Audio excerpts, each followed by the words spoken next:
C'est bon, je peux y aller?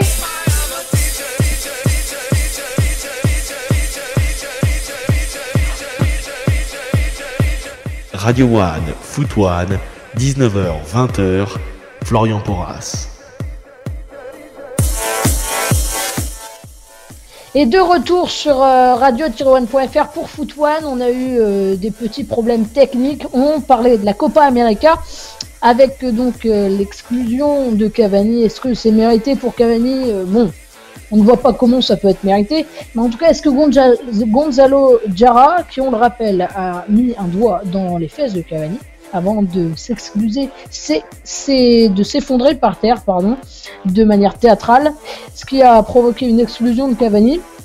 Alors son club, Mayence, a déclaré qu'il pourrait se séparer du joueur chilien. Est-ce que c'est justifié? On en parlait avec Raphaël tout à l'heure. Raphaël, est-ce que pour toi, ça serait justifié que Mayence exclue Gonzalo Jara? Comme je disais, oui et non. Alors oui, parce que forcément ça nuit un peu à l'image du club de Bundesliga. Ils ont envie d'avoir une bonne image, c'est normal, et qu'un joueur comme ça qui est professionnel, qui joue avec sa sélection actuelle, nuise indirectement à leur image. Ils veulent marquer le coup. Après, ce serait quand même un peu disproportionné du fait que ça vienne d'intervenir. Ça se passe à chaud. Donc ils vont sûrement voir, ils vont attendre le retour du joueur dans le club pour en discuter avec les dirigeants. Mais bon, il faudra quand même prendre des mesures assez radicales parce que là, il expose clairement le foot. C'est du ridicule quand on arrive dans du ridicule, et c'est même honteux pour que le public voie ça, parce que ça part dans des choses assez disproportionnées, et moi je serais partisan pour qu'après, c'est mon avis personnel, mais qu'il y ait une punition assez radicale au niveau national pour le joueur, donc une exclusion de la Copa ou un match de suspension. Ouais, c'est vrai que voilà. Si Mayence veut l'exclure, c'est parce que, comme tu le disais, il nuit à leur image. Alors je rappelle que Gonzalo Jara est défenseur à Mayence, il a 29 ans, il est passé par West Bromwich, Nottingham Forest, et voilà pour son parcours, et il joue avec le Chili depuis 2006. Il a quand même déjà joué 80 matchs avec le Chili, donc c'est pas non plus le joueur qui vient d'arriver en équipe nationale. Donc moi je pense également que le Chili devrait ne plus le faire jouer dans cette Copa América pour ce qu'il a fait, parce que c'est un petit peu honteux. En plus, ça a provoqué l'expulsion d'Edinson Cavani, et ça a permis surtout au Chili d'avoir une supériorité numérique et de gagner ce quart de finale. Donc je pense que ça serait mérité qu'il soit déjà exclu de la Copa América. Alors je vais rappeler très très rapidement le programme des matchs à venir de la Copa América.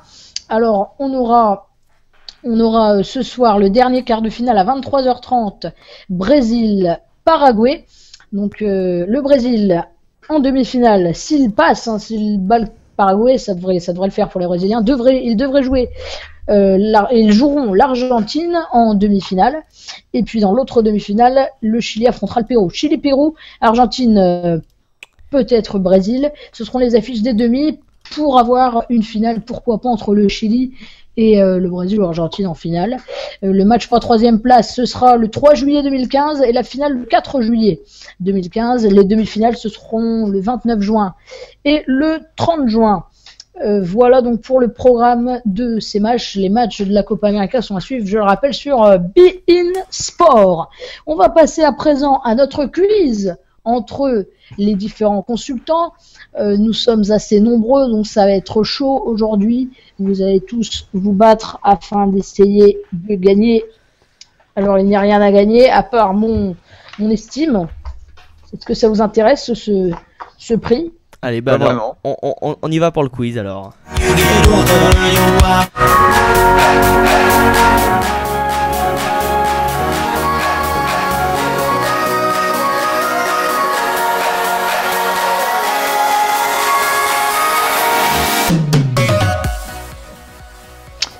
Et voilà le quiz. Alors le quiz aujourd'hui aura pour thème les championnats d'Europe de football. Alors pas les Ligues des Champions, les championnats d'Europe avec les équipes nationales. Alors, je vais vous donner... Il y a combien de manches? Alors il y a 4 manches. Je vais vous donner les règles. C'est comme la semaine dernière, mais certains n'étaient pas là la semaine dernière. Donc, tout d'abord, les 3 premières manches, chacun participe. Ce sont des questions de rapidité. Je vais noter les points de chacun sur un petit papier. Et à l'issue de ces 3 manches, les 2 qui auront le plus de points seront qualifiés pour une dernière manche qui sera un petit peu comme des tirs au but. Je poserai une question à l'un, je poserai une question à l'autre. Alors, est-ce que tout le monde est prêt? Martin, est-ce que tu es prêt? Oui. Antoine, est-ce que tu es prêt? Ouais. Nicolas, est-ce que tu es prêt? Ouais. Raphaël, est-ce que tu es prêt? Oui. Paul-Louis, est-ce que tu es prêt? Oui. Et Stan, est-ce que tu es prêt? Mais oui. Florian, pardon. Oui.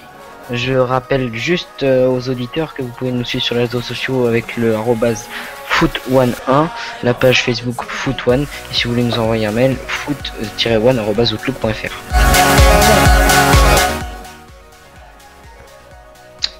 Voilà, donc on va passer à la première manche de ce quiz. La première manche qui s'intitule Quelle équipe?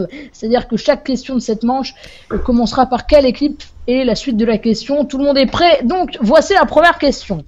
Avec l'Allemagne, quelle équipe a remporté le plus de championnats d'Europe? Brésil. Espagne. Espagne. Espagne, bonne réponse de Raphaël. Je crois que c'est. Non, mais j'allais dire en Coupe du Monde, mais non. Pas mal Antoine, pas mal. Mais non, c'est l'Espagne, comme l'a dit Raphaël, qui a remporté la Coupe d'Europe en 1964, puis en 2008 et 2012. Donc Raphaël qui débute bien. Raphaël, 1 point. Alors je note très très rapidement les noms de chacun afin de pouvoir faire ce quiz dans la bonne humeur et dans l'harmonie. Voilà. Paul-Louis, Raphaël et Stan. Raphaël pour l'instant 1 point, c'est super. Deuxième question. Quelle équipe, la Grèce, a-t-elle battu en finale de l'Euro 2004? Portugal. Et c'est Nicolas qui donne la bonne réponse en premier. Nicolas, 1 point. Voilà. Troisième question. Quelle équipe, l'Espagne, a-t-elle battu en demi-finale de l'Euro 2008? Pays-Bas. Non, c'est les Pays-Bas. L'Italie. Non, c'est pas l'Italie. Ah non, l'Allemagne c'est en finale, c'est 2000. France. Non. L'Angleterre. Turquie. Non. Ouais, l'Angleterre au tir au but. Ah non, non, ça c'est l'Italie. Demi-finale de l'Euro 2008. La Russie. Pays-Bas. La Russie. La Russie. Danemark. Russie, bonne réponse. Alors j'ai entendu Russie. Il me semble que c'est Paul-Louis qui a dit la Russie. Oui, c'est moi. Et donc Paul-Louis qui gagne 1 point. Ouais, Espagne-Russie, c'était l'affiche de la première demi-finale de l'Euro 2008. Et dans l'autre demi-finale, contre quelle nation l'Allemagne fut-elle victorieuse? L'Espagne. Non. Non, la même année. L'Italie. La même année, ouais, en 2008. L'Angleterre. La Turquie. Bonne réponse, la Turquie. Oh là là. C'est Paul-Louis. Allemagne, Turquie et Espagne, Russie, c'était les affiches des demi-finales de l'Euro 2008. 5e question. C'est bon, tout le monde suit? Oui. Je suis pas du tout au niveau du score.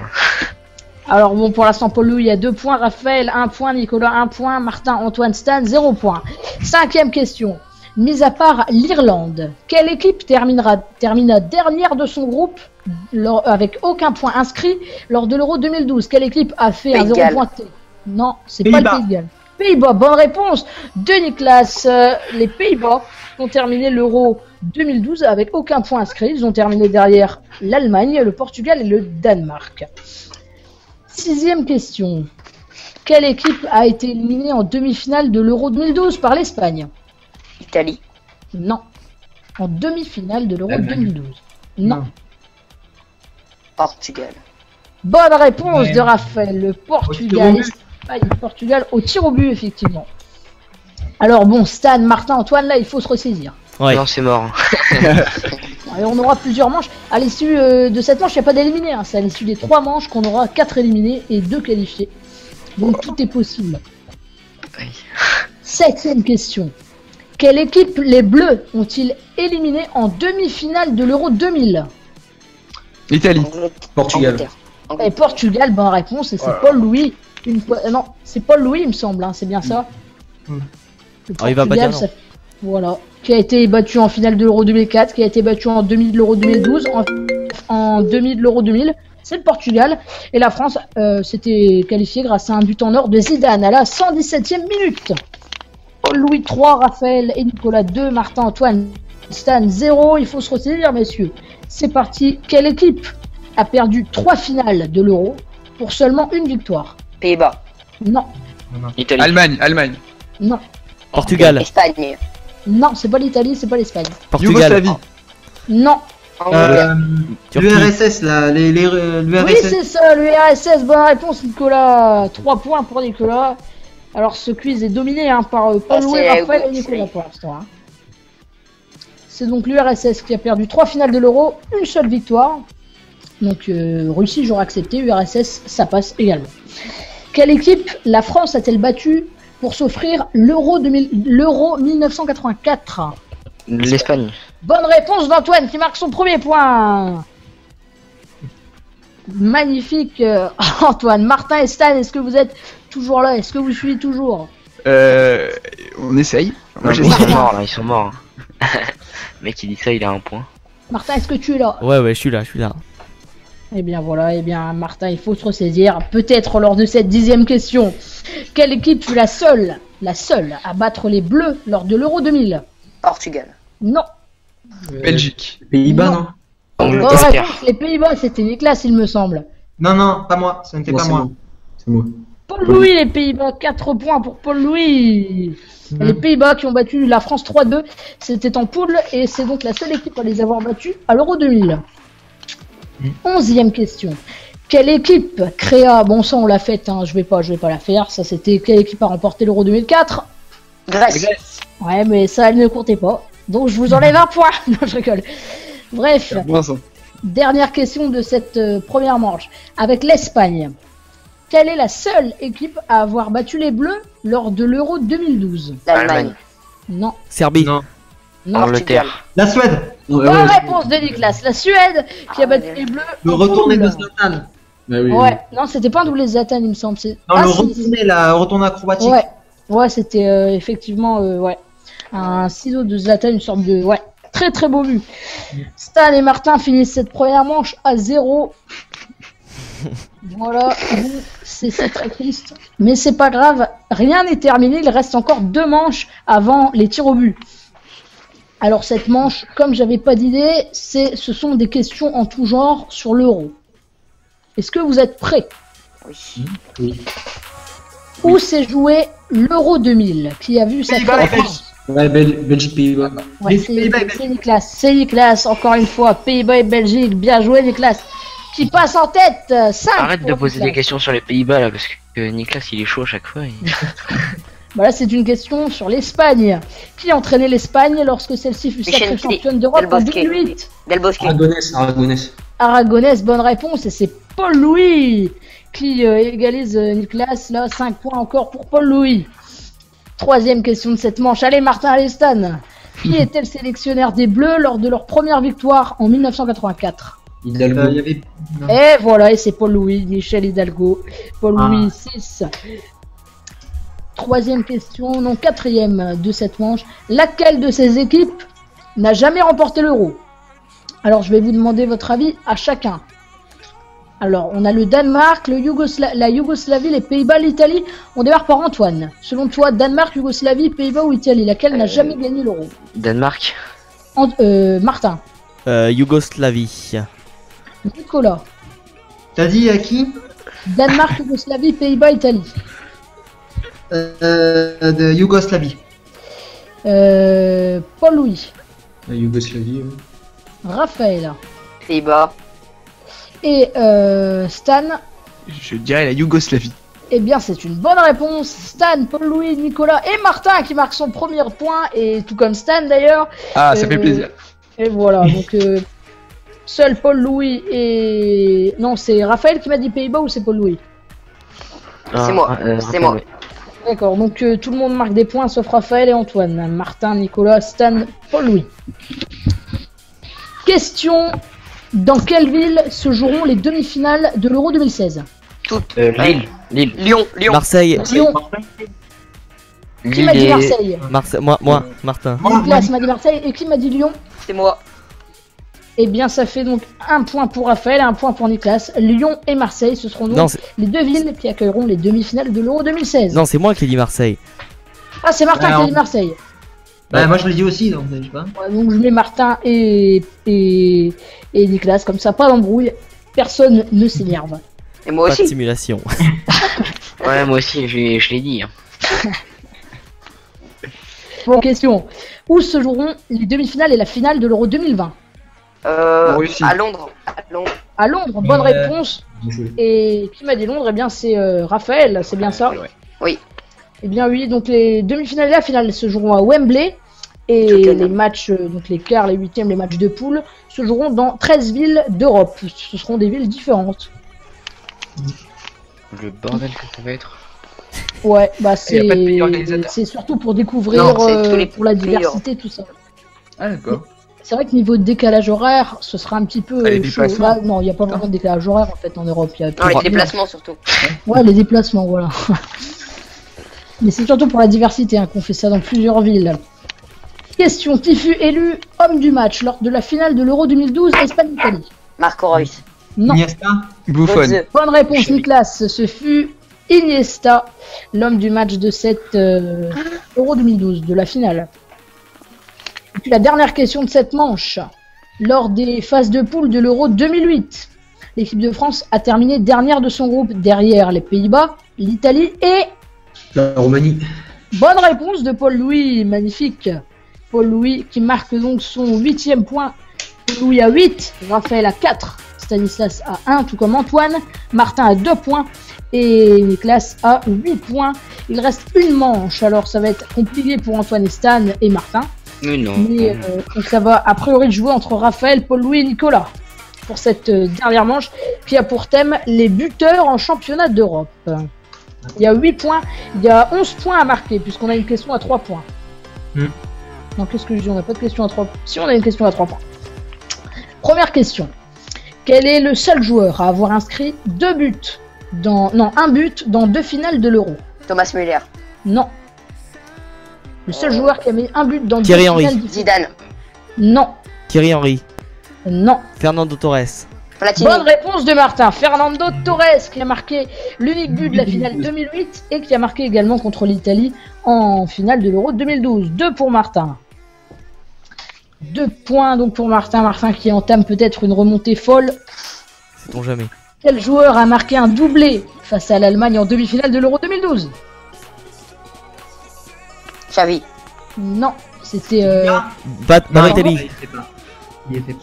quel Balotelli. joueur a marqué un doublé face à l'Allemagne en demi de Balotelli. l'Euro 2012? Ah, Balotelli, oui. Balotelli, ouais, c'est une bonne réponse. C'est Martin qui Bah l'a oui. dit. il me semble.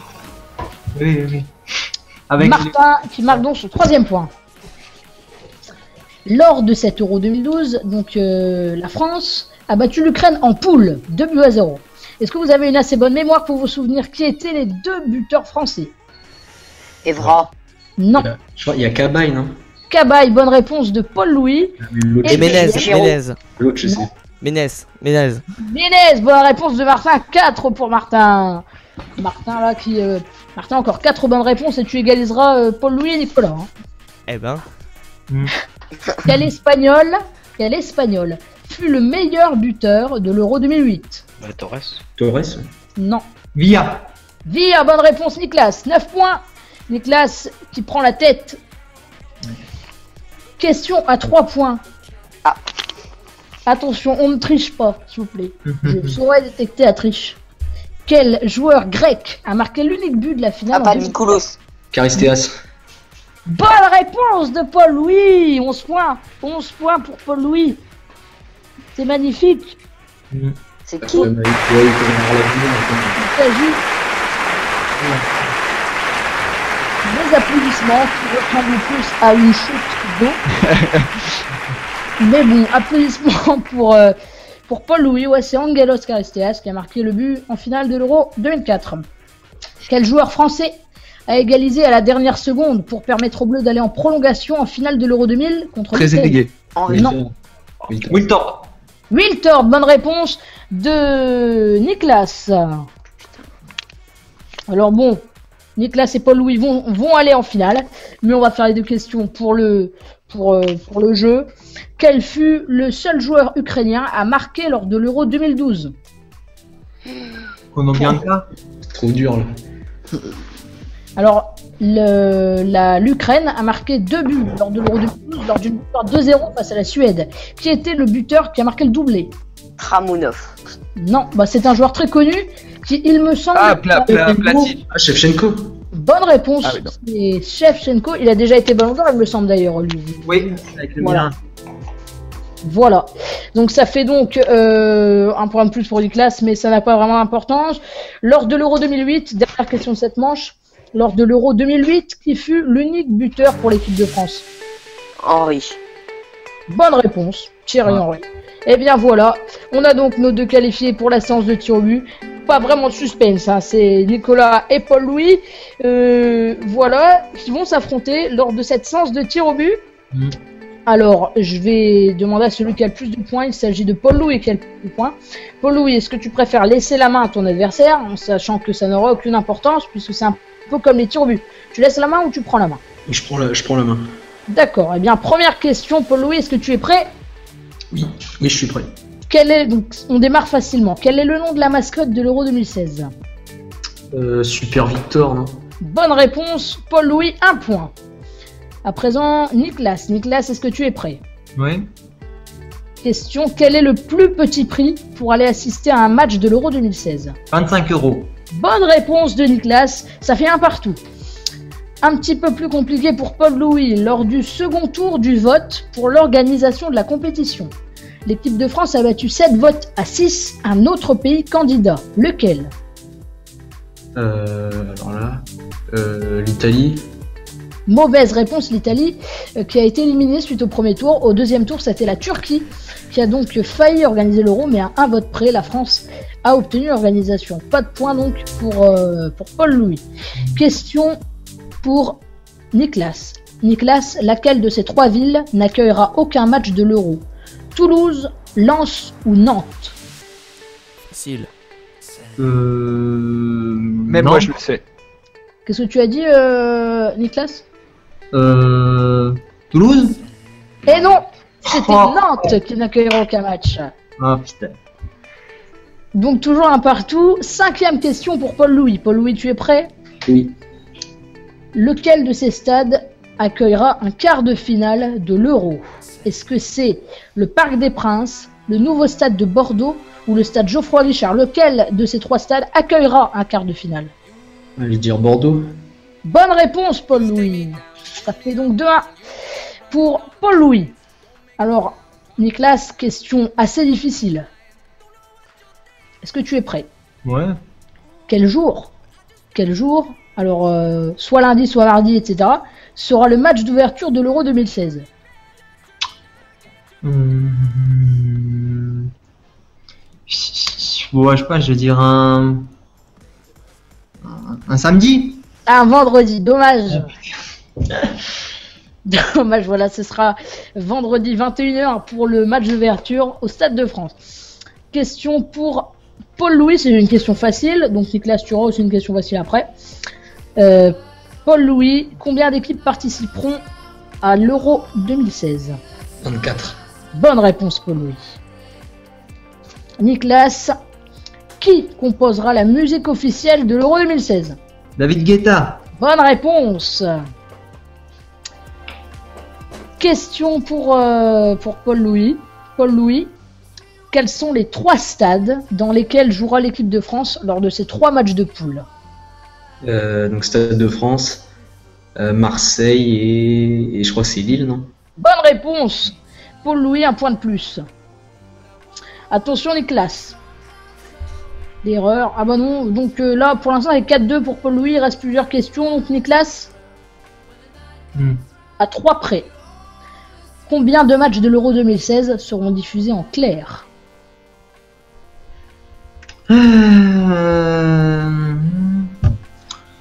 Tu as dit il y a 24 équipes, c'est ça? Ouais. Il y a 51 matchs au total. Combien seront diffusés en Il y a clair? 51 matchs au total, ouais, donc... Sur TF1 et W9 et de M6. Ah ouais, il y a M6 aussi qui s'y met. Et ils diffusent les mêmes matchs ou... Non, non. ce sera des matchs différents à chaque fois. Oh putain...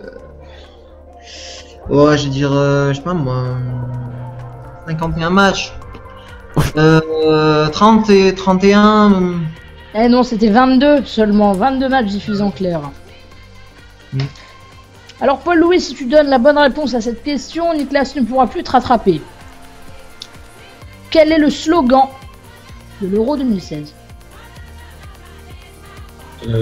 Alors là, j'en sais rien. Non, là, j'en sais rien. Franchement, j'en sais rien. Est-ce que quelqu'un sait parmi vous, messieurs? Ça doit être un truc genre fraternité, un truc comme ça. Le Et rendez-vous. non, Le rendez-vous. Le rendez-vous, Martin, bonne réponse. C'est tout? Ouais, ce sera le rendez-vous. Voilà le slogan de cet Euro 2016. On s'en souvient parce qu'il est Question tellement mauvais pour, que. pour Nicolas. Ouais. Alors Nicolas, question plutôt compliquée tout de même. S'ils terminent premier de leur poule, où joueront les Bleus en 8ème?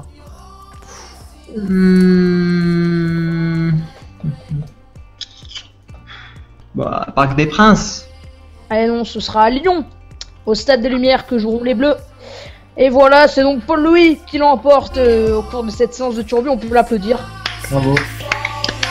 Voilà, qui remporte le quiz et qui gagne mon mérite, Paul-Louis.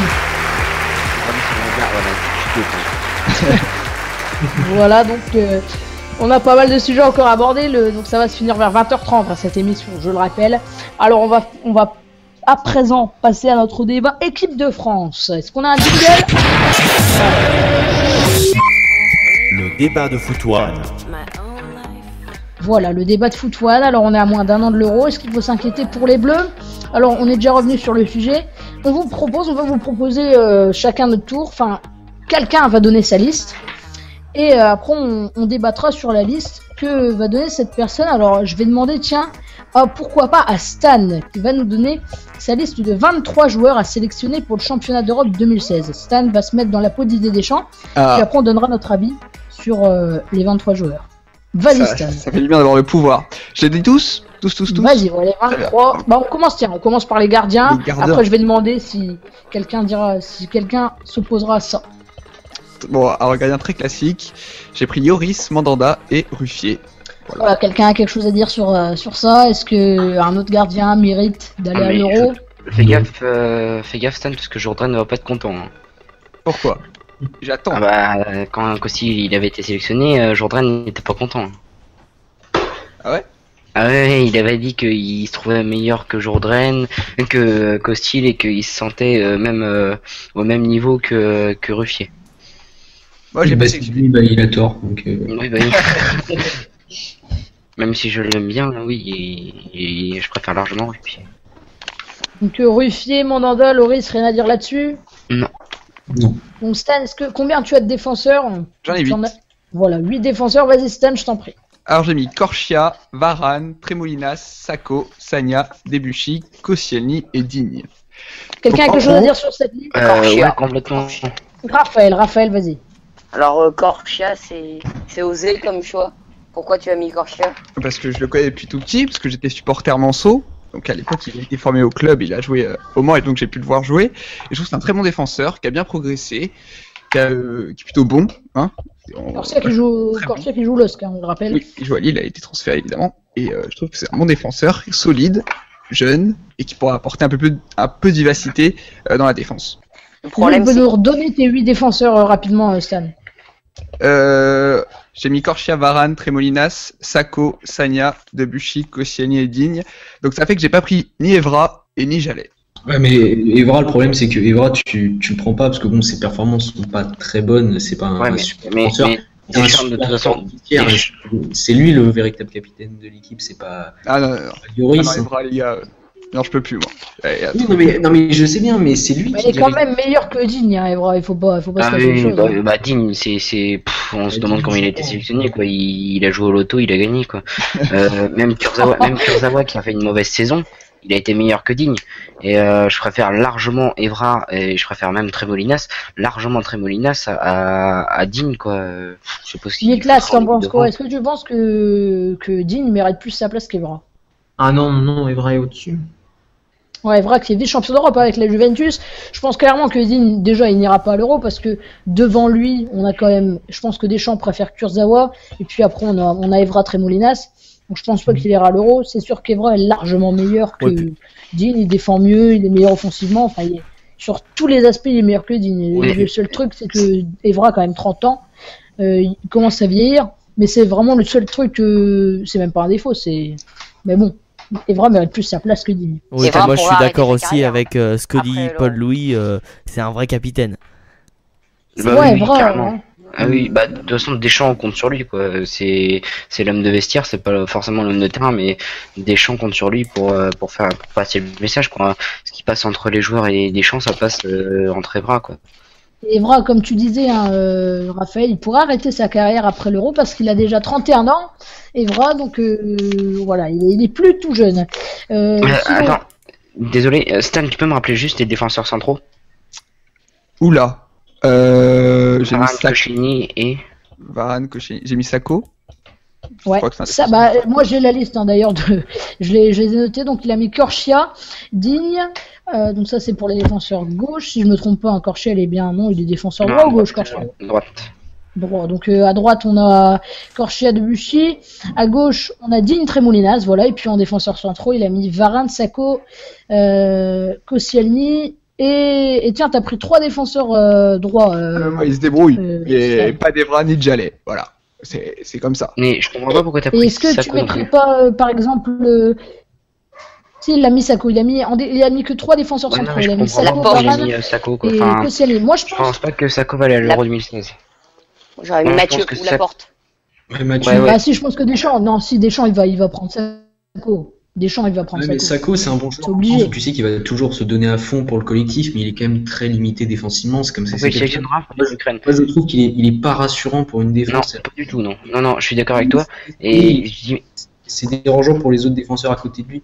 Encore avec Varane, ça passait parce que Varane, c'est un défenseur qui est très très calme, très serein, donc ça passe. Mais on voit que vu que Varane ne joue plus très bien ne joue plus, n'est pas titulaire avec le Real, et bien ça va pas. Donc je pense que Sako, pour moi, je ne prendrais pas Sako parce que je trouve que c'est quelqu'un qui est pas rassurant pour une défense et puis on sait qu'il va toujours se donner à fond. Hein, il a une énorme envie. C'est longtemps ce qu'on a reproché au joueur de l'équipe de France, donc je trouve ça un peu dommage. Alors moi, je te dis.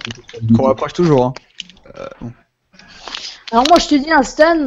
Moi, à droite, je mettrais.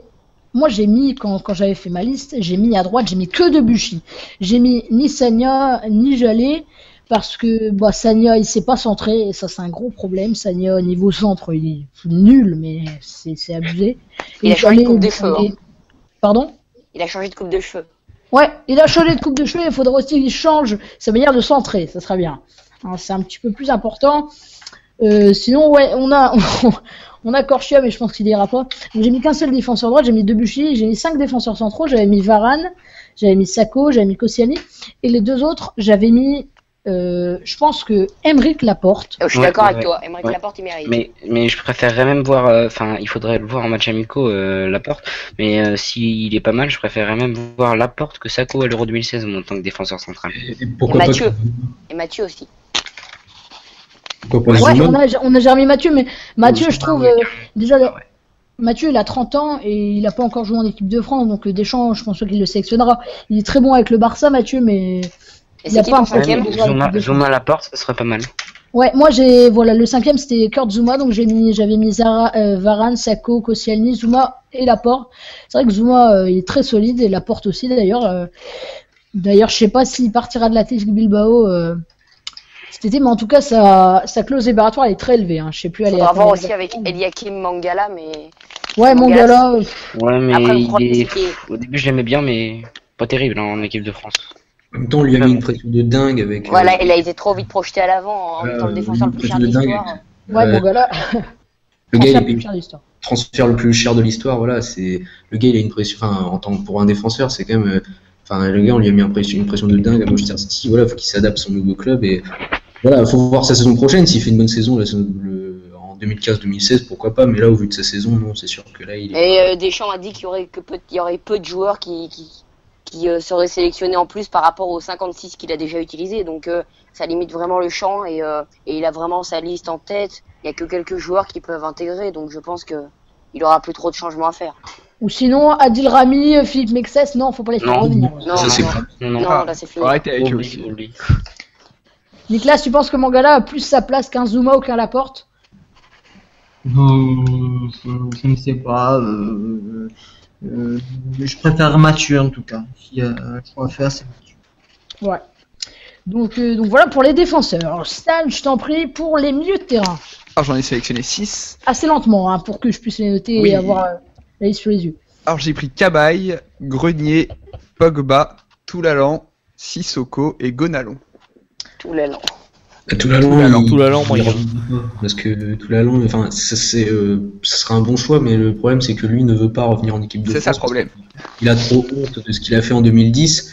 Il a trop de remords par rapport à ça, donc c'est sûr il reviendra pas. Il a dit à Deschamps il reviendra pas. Donc c'est dommage, mais bon. J'aurais si préféré tout l'allant, Toulalan que Evra par exemple. Evra, tu vois, il aurait dit ouais je veux Ah, pas bah oui. revenir, tant mieux. Toulalan revient mec, s'il te plaît on a besoin de toi. non mais je suis d'accord avec toi. Et pourquoi- Payet, est-ce que tu l'as mis dans les attaquants ou tu l'as pas mis du tout? Payet, je l'ai pas mis du tout. J'ai pas mis Payet, ni Gourcuff, ni Rabiot. Et Schneiderlin. J'y ai pas pensé. À la place Et de Cabaye pour pourquoi- moi. Parce que pourquoi- Cabaye, pourquoi- s'il reste à pourquoi Paris. bien- Pourquoi ne pas Et mettre Et Matuidi, tu l'as même pas mis, t'as même pas mis Matuidi. Non plus. et pourquoi ne pas mettre Payet? Pourquoi pas Payet? Parce que je pense que... Ah si, peut-être. Partir à West Ham, c'est une mauvaise idée. Pourquoi Ouais, voilà, pourquoi Ouais, pas Payet certes c'est une Ouais, mauvaise c'est comme idée, Gignac, mais hein, Payet, Ah non, mais il Gignac, prend c'est- risqué hein, avant l'Euro. Enfin non, avant Mais- l'Euro, il prend, Mais Gignac, il je prend crois un que risque. c'est mort. Payet, c'est un bon joueur. c'est un excellent sur joueur. Ses grosses équipes, il est pas hyper fort, donc c'est ça un peu le problème avec lui. Il est hyper irrégulier. Bon, même si cette saison, je dois admettre qu'il a fait la meilleure saison de sa carrière. Grâce à Mais avant, Bielsa. c'est un joueur qui est hyper irrégulier, donc là, il doit encore une nouvelle fois s'adapter à un nouveau club qui est West Ham et qui est en plus un autre championnat avec une exigence encore plus forte qu'en Ligue 1. Donc ouais, c'est un énorme risque qu'il prend quand même avant l'Euro, Payet. Et pourquoi Ouais. pourquoi pas avoir mis Kondogbia, Stan? J'y ai pas pensé non plus. Et Désolé. Sissoko. C'est quoi j'ai mis? Alors moi je vous dis donc les 6 milieux aussi que j'ai mis. Vous me dites ce que vous en pensez. J'ai mis Fekir, Nabil Fekir, Blaise En Matuidi, Ouais, plus en attaque. En attaque, Dimitri Payet, Paul Pogba, Morgan Schneiderlin et Moussa Sissoko. Et j'ai mis dans les réservistes, j'ai mis Cabaye et Kondogbia. Qu'est-ce que vous pensez de mes milieux? Fekir en Ouais, tu attaque. Moi, Fekir, j'ai Mais tu laissé. peux- Je sais pas Faut si mettre Kondogbia à la place de Sissoko. Ouais, faut voir la saison qui va Mais finir. Cabaye, il faut qu'il change. Cabaye, il faut qu'il parte de Paris, hein, parce que là, c'est impossible. Hein. S'il reste Bah, à Paris, il sera jamais à l'Euro 2016. Hein. Ouais, là, avec l'équipe de France, ouais, et puis les rares fois où il joue, où il est aligné d'entrée par Laurent Blanc, Cabaye Avant d'arriver à Paris, il était où? il était à Newcastle. Et puis s'ils veulent recruter De Bruyne, Di Maria ou Pogba, Cabaye c'est fini pour lui, là il a plus aucune chance. Hein. Ouais, Bah, déjà qu'il en a aucune. Cabaye, c'est sûr qu'il doit aller dans un autre club. D'ailleurs, l'équipe avait dit qu'il voulait quitter Paris. Hein. L'équipe avait fait sa une. Cabaye veut partir de Paris. Donc, j'ai préféré mettre Morgan Schneiderlin. Et puis, Kondogbia Sissoko. Faut voir la saison qui arrive. Ce qui est sûr, c'est que Kondogbia a pris quand même un choix très risqué en partant à l'Inter. On va voir s'il va briller là-bas. Et puis, il a quand même le salaire le plus élevé du club. Donc, à mon avis, il devrait être titulaire régulièrement. Même tout le temps. Et puis Sissoko, Newcastle quand même, c'est un club maintenant de bas de tableau. En tout cas, la saison dernière, ils ont été 17e. Donc Sissoko, à mon avis, si Newcastle s'améliore pas, si Sissoko reste à Newcastle, ça va être chaud aussi pour lui d'aller à l'Euro. J'ai vu que Schneiderlin partait à Manchester United aussi. Ouais, C'est- il va C'est un partir choix osé, bientôt. c'est plutôt osé. Parce que Ouais. je pense qu'il était sur l'ascension, fallait au moins qu'il fasse une année de plus. En plus, Southampton va bien. Ouais, c'est vrai, parce Ouais, que mais il voulait si pas, ça fait hein. comme Il voulait pas Falcao, du par tout. exemple, si ça fait comme Falcao, il a été transparent cette saison, Schneiderlin, il peut dire adieu à l'Euro 2016. Déjà que là, c'est pas le premier joueur qu'on va sélectionner en milieu. S'il est jamais titulaire avec Manchester, l'Euro, il peut dire au revoir à l'Euro. Enfin, il n'est pas encore officiellement à Man U, mais ça devrait se faire dans les prochains jours. Après, Schneiderlin, l'avantage qu'il a, c'est qu'il est plutôt polyvalent. Hein. Il peut jouer partout au milieu, et puis c'est un choix assez stratégique. il est aussi différent dans sa façon de jouer des autres milieux, ça peut être intéressant. Hein. Je pense que ça peut être un bon choix de la part de Deschamps et il est intelligent, Deschamps, il fera les bons choix, je pense, à ce niveau-là. Ouais. Donc, bon, Stan, à présent, je t'en prie pour les attaquants. Vas-y, Alors, je j'en ai t'écoute, je les note. 6, j'ai mis Griezmann, Lacazette, Valbuena, Fekir. Et les deux derniers, je pense pas qu'ils pourront venir. J'avais mis Gignac et Ribéry, au cas où. À un moment, il se passe quelque chose. Benzema. Élimination. Ribéry, c'est mort. Ni Benzema, ni Giroud. J'ai pas mis Benzema ni Giroud. Benzema, c'est sûr, il va y être. Je dirais puis même. Parce que j'ai considéré qu'ils avaient eu assez de chances de prouver qu'ils avaient leur place. Je pense pas qu'ils l'ont prise. Je pense qu'ils ont ils ont pas réussi à bien s'imposer, je pense. Et je pense qu'on peut laisser la place aux autres. Maintenant, Il y a Ntep aussi. Ouais, ils sont le temps de pouvoir prouver ce qu'ils voulaient. Ouais, moi, personnellement, les 6 que j'ai mis Ntep, j'ai mis Benzema, j'ai mis Griezmann, Lacazette, Loïc Rémy à la place de Giroud et Valbuena. Ouais, mais Rémy, il joue pas. Rémy, il joue pas au Chelsea. Ouais, mais bon, il rentre, il est pas titulaire, mais pour moi, Rémy, en équipe de France, il est plus efficace que Giroud, parce que Giroud, bon, certes, Giroud, il a fait une très très bonne Coupe du Monde, hein, mais depuis la fin de cette Coupe du Monde, quand on voit les 2 derniers matchs face à l'Albanie et face à la Belgique, il a tout raté. Offensivement, là, Giroud, est-ce que tu penses en septembre, il fait comme il a fait maintenant. Qu'est-ce qu'il y a? Je peux dire ma liste, moi, Florian, s'il te plaît? Bah, rapidement, ouais. Lacazette, Benzema en pointe, Griezmann Ntep à gauche et Valbuena Fekir pour la droite. Ouais. À droite, il y a personne, on n'a pas de vrai spécialiste à droite, c'est le plus gros problème aujourd'hui. Il faut moi, je pense que. changer. Non, vas-y, Valbuena était pas mal dans ce poste-là. Et Valbuena et Lacazette, a priori, qui sont les deux. Valbuena, Il il faut est changer de très système fort. de jeu. Hein. Faudrait voir pour changer de système de jeu. Moi, je suis un. Ouais, bah oui, mais le problème c'est que Deschamps va Aujourd'hui, rester sur son 4-3-3. on est épuisé, on s'épuise avec ce système de jeu. On n'a pas une vraie identité comme d'autres équipes qui ont des vrais systèmes de jeu. Nous, c'est trop classique et je trouve que pour le pays cash derrière, c'est pas une bonne idée, je trouve. C'est mon avis après, mais. Moi, je trouve qu'on s'enflamme un peu avec Ntep quand même. Enfin, je trouve qu'il a fait sa première saison en Ligue 1, enfin sa première saison et demie en Ligue 1. Et moi, je trouve qu'on s'enflamme un peu avec ce joueur parce qu'il a quand même pas. Il a fait des bonnes performances en Ligue 1, mais bon, à ce moment-là, si tu prends Ntep, tu prends Bovu. Voilà, je sais pas. Ça reste des bonnes performances en Ligue 1, mais bon, c'est pas. Mais non, mais Ntep, il est plutôt pas mal, je trouve. Enfin, Et quand il est rentré face à la Belgique, il a fait une très très belle fin de match. Hein. Non, mais c'est un très bon joueur, c'est pas le problème, mais je trouve qu'il faut pas le griller trop vite. Ouais, enfin, moi je. Et Biani. Il y a Biani sinon. Le joueur de. Il peut jouer à droite. Il peut jouer à droite. Il joue déjà. Il joue à Palerme. Ouais, voilà, Palerme. Enfin, c'est un joueur. Enfin, il a juste une pointe de vitesse. Après, il sait pas faire grand chose d'autre. Oui. Un joueur FIFA. Quoi. Et Ouais, Gaulis. Lui, c'est un pur joueur FIFA. Hein. Enfin, dans FIFA, je sais qu'il est bon. Oui, c'est le seul moment où il est bon. Oui. Il est à 92 de vitesse. Voilà, c'est ça. En fait, il a 99 de vitesse, donc en fait, tu fais ce que tu. Enfin, voilà, mais après, il a bon, et puis il va faire d'autres. Bon, bah voilà, on verra. Petit Deschamps prendra. En tout cas. Attends, je peux donner ma liste? Ah, vas-y, Nicolas, vas-y. Ouais, moi je partirais sur la méthode Van Gaal, ce qui veut dire que je mets un cadre dans chaque ligne et tout le reste des jeunes qui viennent de Ligue 1 mais qui sont beaucoup moins connus que les autres. Bon, le gardien de but, je partirais quand même sur un des trois, là, soit Lloris, soit Ruffier, soit Mandanda. Un des trois. Défenseur central, je sais pas, mais je mettrais déjà un cadre dans chaque ligne, ce qui veut dire déjà je mettrais un gars qui est connu, qui joue dans un très grand club, donc je mettrais Varane, même s'il joue pas, c'est ça le problème. Au milieu, tu vois, je partirais sur un 5-3-2, tu vois. Pogba, Kondogbia, tu vois. Par contre, le problème c'est le milieu offensif, j'ai personne. Et devant les deux attaquants, tu vois, je sais même pas quoi mettre. Il y a des joueurs qui sont quand même qui jouent dans de grands clubs. Peut-être s'appuyer sur eux, tu vois. Griezmann. Griezmann, c'est intéressant comme choix. Griezmann, ça pourrait être le milieu offensif qui joue chez les deux de devant. Hein. Ouais, mais il pourrait jouer dans les deux de devant aussi. Il peut jouer derrière la casette. Derrière la casette, ça peut être intéressant. Ouais, sinon tu le mets milieu offensif derrière deux attaquants, donc tu mettrais un jeune, ouais, Lacazette.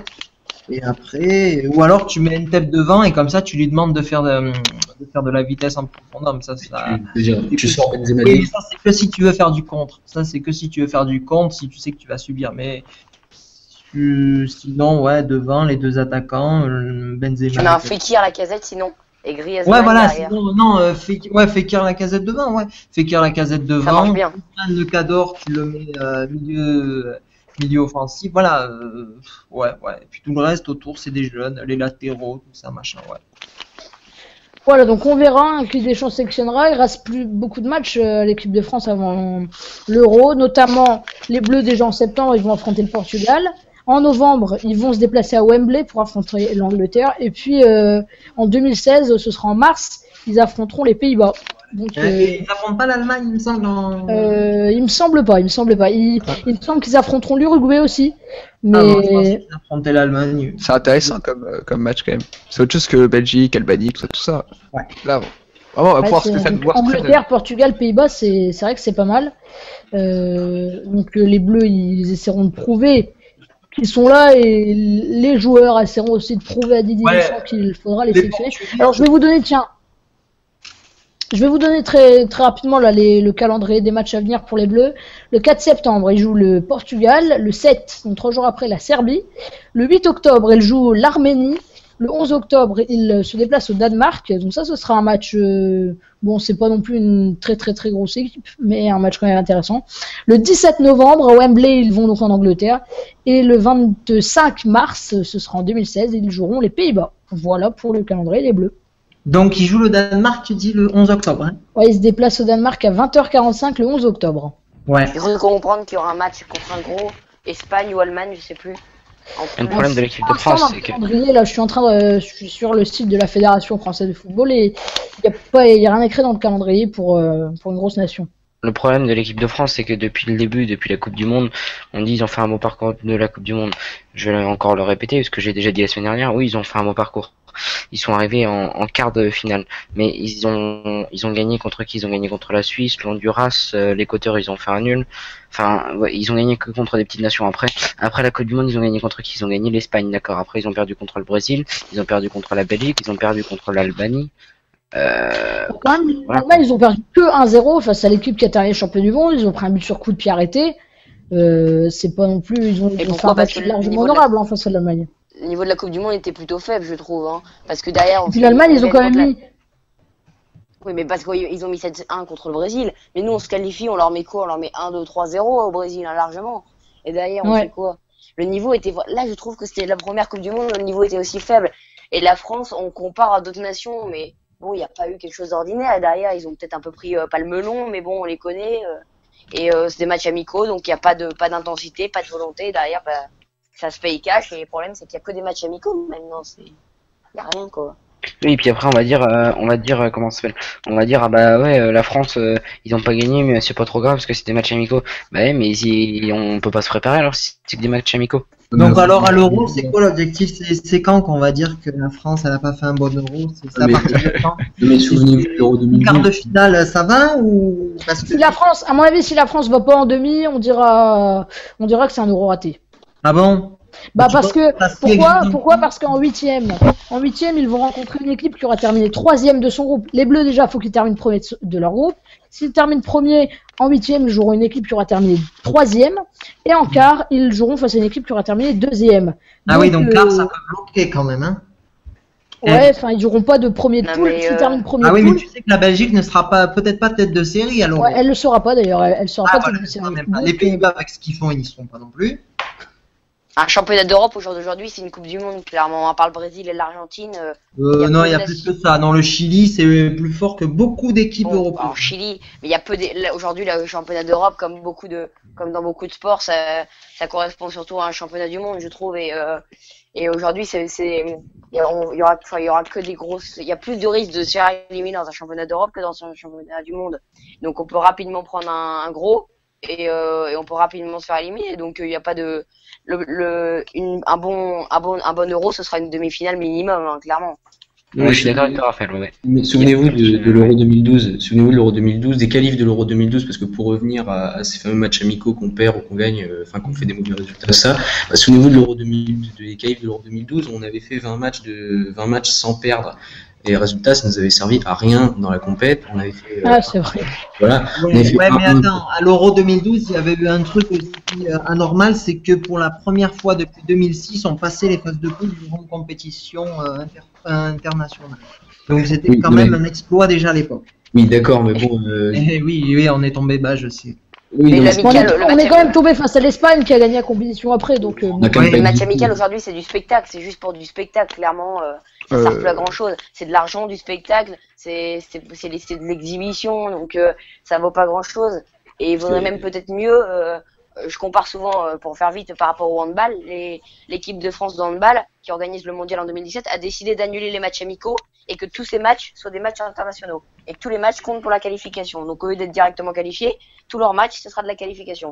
Et ben là, au moins, ça leur sert. Ça Donc en gros, ils prennent le risque de ne pas être qualifiés. voilà, pour- c'est ça, exactement.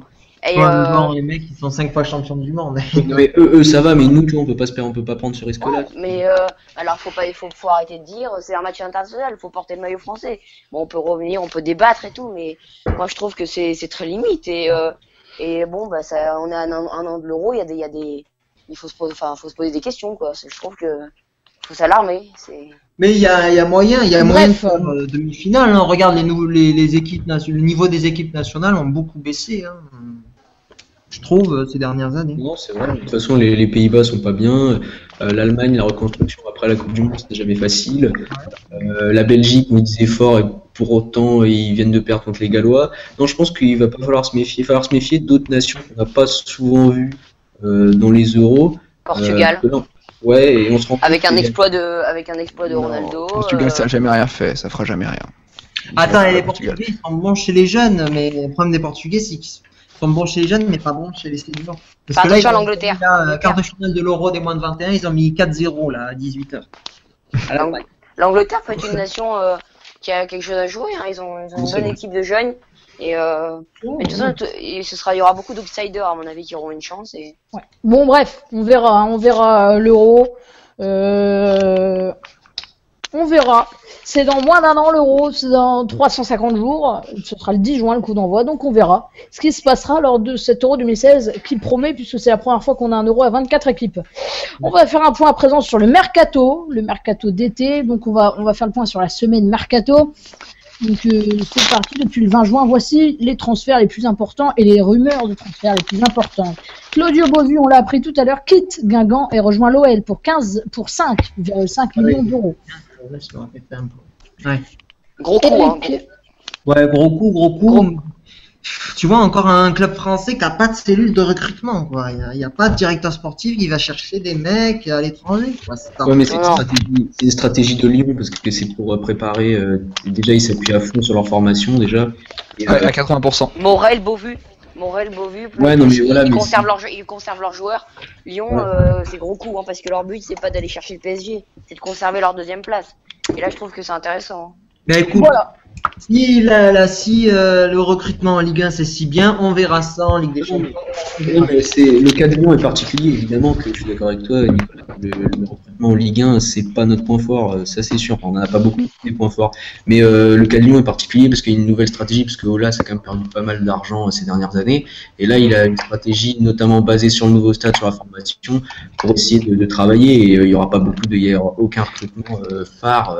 Déjà, l'année dernière, on n'a pas eu, et cette année, il n'y en aura pas beaucoup non plus. Hein, moi Et je te dis pas de recruter quelqu'un une star. Moi je te dis aller chercher des mecs à l'étranger. Même moi je peux te faire une liste de 20 mecs que tu peux aller chercher à gros potentiel. Ouais, mais eux, Mais je sais pas. ce sera avant la formation, quoi, pré-formation, parce que. En plus, je sais pas si c'est très bon. Je sais pas si c'est très bon de recruter déjà un attaquant parce qu'ils en ont déjà pas mal. Il y a Lacazette, bon même s'il part, d'accord. Il y a Lacazette, Fekir, Yatara, Benzia. Enfin, Tara, ça vaut rien. Hein. oui, non, mais il peut, enfin, en tant que remplaçant, parce que là, Beauvu, si Non, Lacazette mais ça va. reste, Il va Beauvu mettre va Fekir, pas être Fekir sûr. au milieu, en milieu offensif, et Lacazette et Beauvu en pointe devant. Comme il va faire, il va remplacer Du coup, Beauvu Grenier joue pas. par l'autre là, Ah, si, celui qui a fini l'Espagne, la du coup, saison. Grenier joue pas. Celui qui a fini la saison. Mais de toute façon, il va y avoir plein de matchs à Lyon. Ils ont la Champions League à jouer, donc du coup, ça va faire 2 matchs par semaine. Donc il faut avoir quand même un certain effectif pour faire le nombre et tout ça. Donc je pense qu'il y a pas mal de, Ouais. comment dire, pas mal de Mais tournois. bon, avant ça, faudra quand même faire gaffe au système de jeu, parce que c'est bien beau le 4-4 de Losange, mais le 4-4 de Losange, c'est surtout fait pour la Ligue 1, parce que c'est tout, le jeu est tout regroupé au milieu. Et comme en Espagne, en Allemagne, on aime bien écarter sur les côtés, faudra que Jallet et le futur arrière gauche, ils fassent gaffe un peu sur les 1 contre 1. Là, c'est Morel, non, le futur arrière gauche. Mais je sais Non, pas, mais non, en il tout va cas, passer les un axe, à mon avis. latéraux, en 1 contre 1, ils vont trembler, hein, parce qu'il y a À mon avis, Morel va être là pour. On parlait aussi d'un jeune là de Manchester City, un Belge, je crois, de Manchester City pour en défense centrale. Non, Rekik, c'est ça? Ouais, je crois. Ouais. Karim Rekik, qui est néerlandais, mais qui était prêté au PSV Eindhoven l'année dernière. Et là, c'est ça, Marseille veut l'acheter. Et ça, c'est un super joueur. Hein, ça. Lyon, à un moment, il parlait. Non, on parle pas du même. Alors, il y a un Belge qui joue à Manchester City, là, un défenseur central qui aurait été. Prêté au Celtic, Denayer. Ouais, ça se peut bien. Ouais, je sais plus son nom, mais je sais que c'est un défenseur central de Manchester City qui Lyon s'est intéressé à lui pour remplacer Koné. Ouais. Donc, je sais pas si ça va se faire, mais à mon avis, de toute façon, s'ils ont recruté du Morel, Boyata, non, Morel va rester dans l'accent. c'est Boyata. Morel, il va être associé avec Umtiti, parce que derrière Umtiti, c'est un peu le vide. Hein. Oui. Ouais. Voilà, donc voilà, Beauvu qui rejoint Lyon. On a aussi en Ligue 1 Eric Botéac qui quitte l'OGC Nice pour rejoindre le LOSC. Voilà. On a également Giovanni Sio, international ivoirien, qui quitte le FC Bâle pour rejoindre Rennes. Sadio Diallo, l'attaquant guinéen de 28 ans, quitte le Stade Rennais et signe à Bastia. Le Parisien Jean-Christophe Baebec intéresse 2 clubs anglais. Il intéresse Swansea et Watford. Marcus Thuram, jeune espoir français de 17 ans et fils de Lilian Thuram, a signé son premier contrat professionnel avec le FC Sochaux-Montbéliard. On a aussi le milieu offensif de Caen, Thomas Lemar, qui signe à Monaco pour 4 millions d'euros. Première Ligue à présent, Nathaniel Klein, le défenseur de Southampton, devrait bientôt s'engager avec la Reds de Liverpool. Gérard Delofeu, jeune attaquant du FC Barcelone, il a 21 ans, il signe au Toffees d'Everton. Sergio Ramos, ça c'est la grosse rumeur de la semaine, pourrait prochainement rejoindre le Manchester United, mais le Real demande 90 millions pour l'achat du défenseur espagnol. Toujours plus. Manchester United a transmis au Real une offre de 60 millions d'euros. On parle notamment de Nicolas Otamendi ou encore de Shkodran Mustafi pour remplacer Sergio Ramos. Le Real Madrid, il veut s'offrir d'ailleurs les services de David De Gea, mais Manchester United a fixé le prix du gardien espagnol. Ce sera 50 millions d'euros pour le faire partir. Et ouais. On a aussi Petr Cech qui quitte les Blues de Chelsea, c'est quasiment officiel, pour rejoindre les Gunners d'Arsenal. Puis on a aussi Youssouf Moulumbu, milieu français de West Bromwich, qui rejoint Norwich, un club de D2 anglaise. Et ça, on va en parler. C'est Dimitri Payet qui quitte l'OM et s'engage 5 ans avec West Ham. Est-ce que Marseille va droit au mur? Qu'est-ce que vous en pensez? T'as oublié Sibeli qui va à Lille. Hein. Ouais, on a Renato Sivelli, le footballeur argentin et défenseur central de 31 ans, qui quitte le club turc de Bursaspor. Donc là, et aussi Adrian, le jeune Adrian là, qui vient de signer à Nantes, un Brésilien. Ah oui, c'est ça, c'est le Brésilien là, qui jouait. Ouais, à Leeds. Alors messieurs, selon vous, est-ce que Marseille va droit au mur? Les départs de Payet, Ayou, Gignac et Morel vont-ils faire que Marseille ne terminera pas dans le top 5 et ne jouera pas de Coupe d'Europe pas la saison prochaine, mais la saison d'après? Marseille va-t-il droit au mur? Oh non, parce que droit au mur, finir pas dans le top 5, y a une différence, mais je pense qu'ils ont un réservoir assez conséquent malgré tout, et ils ont les joueurs pour, même s'ils devaient renflouer les caisses, ils ont gardé assez de joueurs pour limiter la casse au moins une saison. Après, faut se projeter la saison d'après, parce que y a des joueurs qui vont être en fin de contrat. Je pense à Mandanda notamment, et dos au mur, c'est plutôt dans les années à venir. Mais là, ils vont limiter la casse. Mais la question, est-ce que Bielsa est sûr de rester cette saison? C'est acté, ou parce que moi je sais pas, il est reparti là-bas. Apparemment, il arrive la reprise. On n'entend pas parler en plus en ce moment. Voilà. La reprise, Apparemment, 22 et puis finalement il vient la semaine d'après. Enfin bon, on comprend pas très bien. Moi, je suis pas supporter de l'OM, mais bon, j'espère vraiment pour eux que cet entraîneur va rester. Parce que peut-être que lui, il a le pouvoir il a la vision du foot pour aller chercher des mecs que personne connaît. Bah, il est en Argentine, hein, justement, pour regarder la Copa América et chercher des joueurs, apparemment. Bah écoute, tant mieux parce que s'il pouvait chercher, parce que vu les départs de l'OM, je pense que il y a des petites recrues ne ferait pas de mal quand même à l'OM pour pas cher. Carrément, oui. Mais bon, on se rappelle Ils recrutent pas là, ça va devenir grave, hein, parce que encore Ayou, ils avaient pas préparé son départ, mais un peu avec l'arrivée de Batshuayi qui pour moi est capable de le remplacer parce que c'est un très bon joueur. Après Ayou qui part, Morel qui part, enfin. Imboula pourrait partir. Imboula pourrait partir. Imboula, on l'annonce à Nkoulou l'Inter, à peut-être Valence aussi. ou à Porto. Et à Porto aussi, oui. Nkoulou peut-être aussi, on en avait entendu parler à un moment, alors peut-être qu'il va rester. Hein. Mais s'il n'y a pas une seule recrue, enfin là oui. Pour Là, l'instant, ils vont comme recrue, revenir, hein. comme recrue, pour l'instant, on a Georges Kevin Nkoudou, le jeune de Nantes qui a été recruté par Marseille, et aussi, bon ça, Johan Pelé, l'ancien gardien de Sochaux. Voilà. Et Ricky. Voilà, mais après, s'ils sont pas capables de recruter, faut se poser des questions. Johan Pelé, est-ce que ça va vraiment servir? Ouais, c'est vrai. Non, mais j'avoue. Surtout qu'ils avaient Brice Samba comme remplaçant de Mandanda Voilà. qui est un Il est bon en prêt, goal. Brice Samba. Il est en prêt, je crois. Ah oui, je savais. Bastia. Ok. Bref, voilà. donc, Florian, là, Rikic, là, le défenseur de City, ça en est où là? Ah, il a pas encore signé à l'OM, il me semble. Ah. Voilà, donc pour Marseille, on verra la saison prochaine ce que ça donnera, mais pour l'instant, Marseille a déjà perdu 4 joueurs pour pas vraiment d'arrivée importante. Donc, et puis il y a Imboula qui pourrait partir, qui devrait d'ailleurs partir, et Nkoulou qui intéresse Olas. Mandanda aussi intéresse Olas d'ailleurs. Donc, on va voir l'année prochaine ce que donnera Marseille. Oui, comme la Ligue 1 est aussi faible que ça, le Marseille fera entre 5 et 10. Hein. Peut-être ils pourront même accrocher une place européenne. Les seuls qui sont sûrs d'être devant, c'est PSG, Monaco, Lyon et Lille. non, Lille, non. pas sûr. Hein. Bref. PSG, Monaco, Lyon. Après, Mais là, tu parles de Mandanda, mais Olas, qu'est-ce qu'il fait? Il a envie de déstabiliser l'OM, là. C'est juste de la déstabilisation. Ah, mais il est Enfin, trop bref, dans sa on domaine. verra ce qu'on a dans les jours qui viennent. On a aussi Florian Thauvin qui intéresse Newcastle. Qui part. Newcastle a fait une offre de 15 millions pour 15 Florian millions, Thauvin. tu le vends, là. Ah bah là oui, et puis moi perso, je lui paye même l'avion pour qu'il parte. Ouais, là, on verra. Moi je suis la bonne, je pressé lui de paye voir les l'avion joueurs et qui je lui quitteront paye Marseille. tout. Hein. On verra Mais les joueurs qui il a déjà quitteront payé l'OM dans 15 les Et prochains Lucas jours. Ocampos. Lucas Ocampos, il est prêté aussi. Ouais, lui il retourne à Monaco. Hein. Non, il reste à l'OM. Il joue la Ligue des Champions. Ouais. Enfin bref, on a aussi en première ligue, Morgan Schneiderlin pourrait quitter les Saints de Southampton et signer à Manchester United, on en a parlé tout à l'heure. On a aussi l'attaquant international japonais Shinji Okazaki qui quitte Mayence et signe à Leicester. On a aussi un gros coup de Liverpool qui a acheté Roberto Firmino à Hoffenheim. Ouais, mais lui, il joue pas attaquant, hein, Firmino. Tout le monde dit qu'il joue attaquant, mais il joue pas attaquant. Il joue milieu offensif. Ouais, Voilà. bah, il pourrait peut-être d'ailleurs, hein, en parlant il pourrait précipiter le départ de Mario Balotelli. Il pourrait signer à la Sampdoria de Gênes, Mario Balotelli. Tout le monde dit que Firmino, il a marqué que 8 buts, mais à la base, il est milieu offensif. Il est pas... Ouais. Et il joue milieu offensif.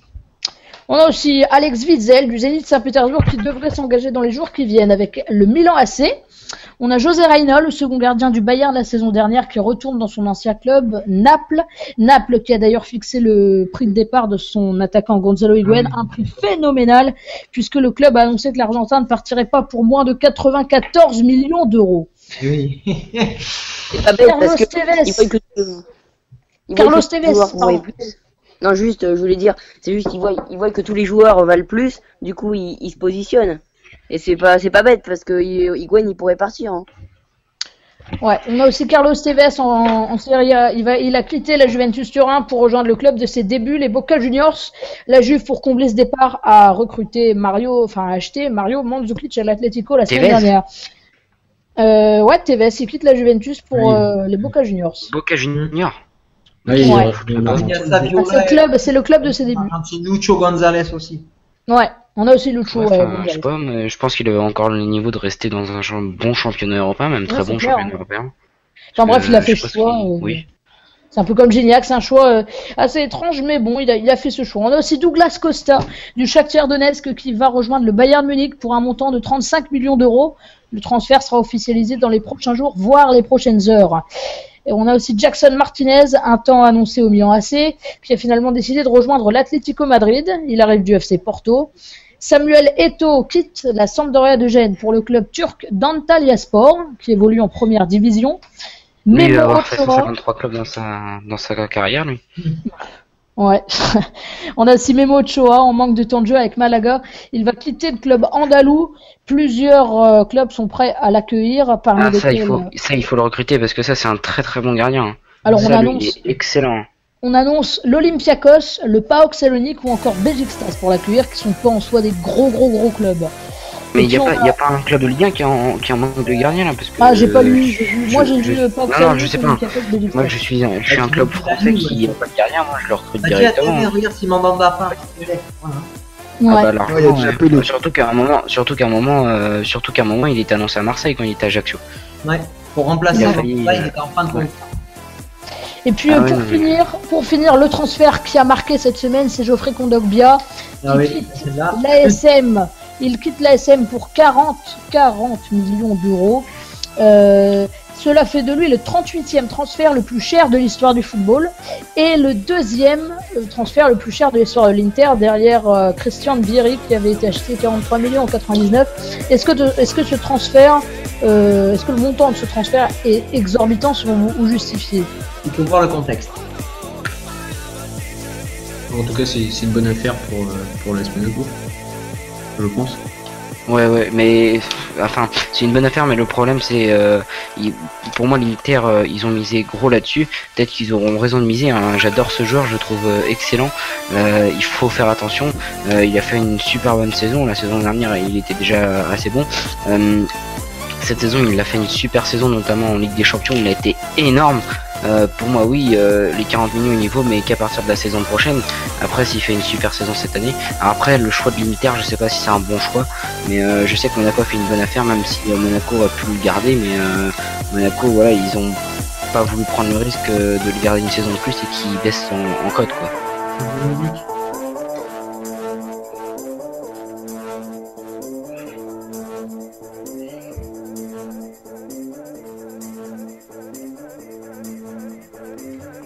Ouais, on verra ce que donnera Kondogbia à l'Inter la saison prochaine. En tout cas, c'est le joueur qui aura le meilleur salaire.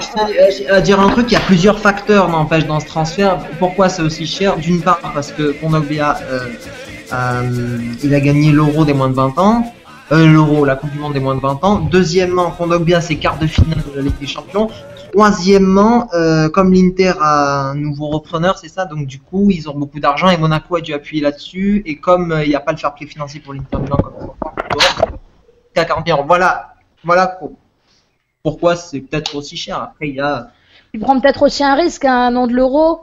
Est-ce que il va être Oui, enfin, c'est pas comme si l'Italie c'est quand même un championnat européen qui est assez regardé. Oui. C'est pas comme si c'est pas comme Valbuena qui part en Russie, quoi. Ouais, voilà.